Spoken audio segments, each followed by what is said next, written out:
In a Las Vegas casino, players are laying their cards on the table to promote change in Darfur and the Democratic Republic of Congo.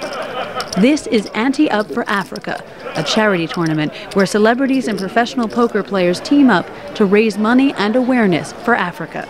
Tournament organizer Annie Duke wants to support sustainable change. The more that you can do to create stability in an area and create jobs and create infrastructure, the more sustainable change you're creating. Co-organizer actor Cheadle says there has been some progress in the 4 years since they began this event. It's one of those situations that sometimes feels like 2 steps forward and 1 step back. I mean, when we started this, there was no special envoy to Sudan. He's been appointed. The money raised here helped build a school in Darfur this year. Since it began, the event has raised more than $3 million. Boxer Evander Holyfield and actor Matt Damon are among this year's players.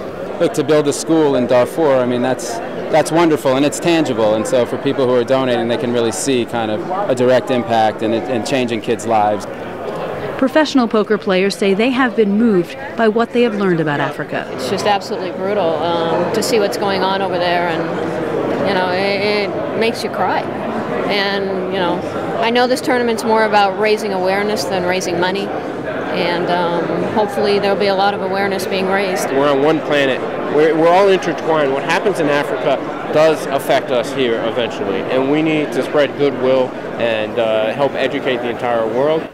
While the conflict in Darfur first inspired the tournament, money is also going to projects in Chad and the Democratic Republic of Congo. This year's Ante-Up for Africa event coincides with the launch of a new campaign against conflict minerals used in cell phones and computers. They're mined in the Democratic Republic of Congo, and the trade is fueling the conflict there. 5 million killed in the past 10 years. Hundreds of thousands of women and girls raped. Horrible stuff. Wish you hadn't asked. Money from Ante-Up for Africa helped the charity Enough Project make this video.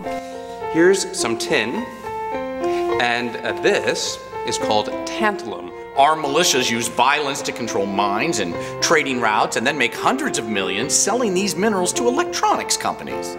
Advocacy group Refugees International is another beneficiary.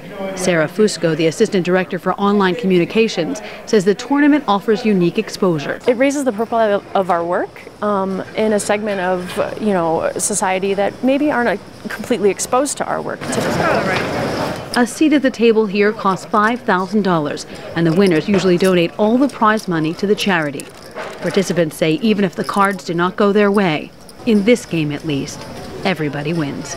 Jennifer Glasse for VOA News, Las Vegas.